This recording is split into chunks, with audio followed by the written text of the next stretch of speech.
Class 8 এর কোষে দেখি 5.2 এর 1 নম্বরটা আমরা সলভ করব।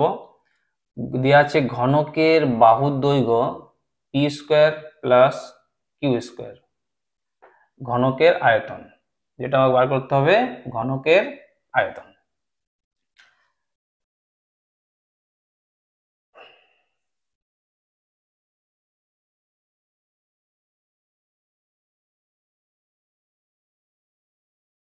এটা হচ্ছে ঘনক, আর ঘনকের আয়তন বার করতে হবে, এবং ঘনকের বাহুর দৈর্ঘ্য P square plus Q square.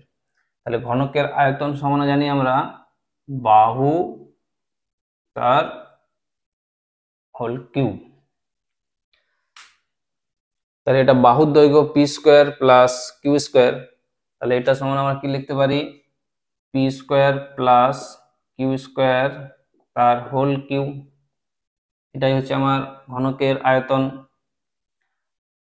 এখানে একটা ফর্মুলা দেখো, এ প্লাস বি তার হোল কিউ সমান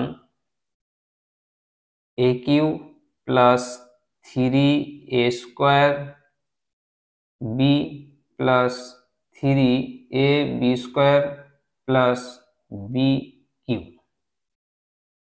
এ প্লাস বি তার হোল কিউবের ফর্মুলা হচ্ছে এটা। তাহলে এখানে পি স্কোয়ার সমান আমার এ, আর কিউ স্কোয়ার সমান হচ্ছে আমার বি। তাহলে কি লেখা আছে এ প্লাস বি তার হোল কিউব।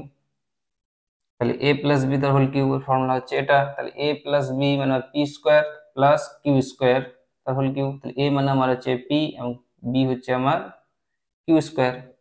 তাহলে আমরা এ স্কোয়ার জায়গায় কি লিখবো, তাহলে পি কিউ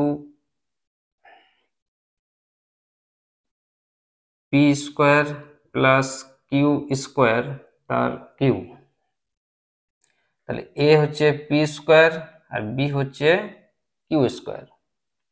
তাহলে এ কিউ, তাহলে এ কিউ হচ্ছে এ সমান হচ্ছে আমার পি স্কোয়ার, তাহলে এ তার কিউব প্লাস 3a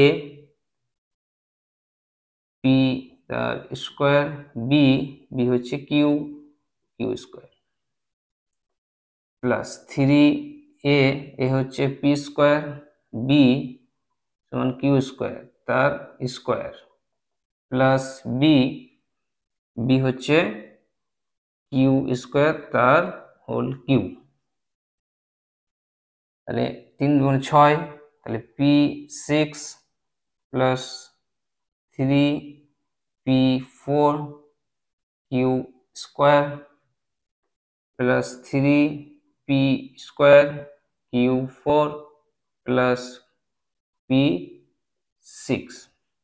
তাহলে ঘনকের আয়তন হয়ে যাচ্ছে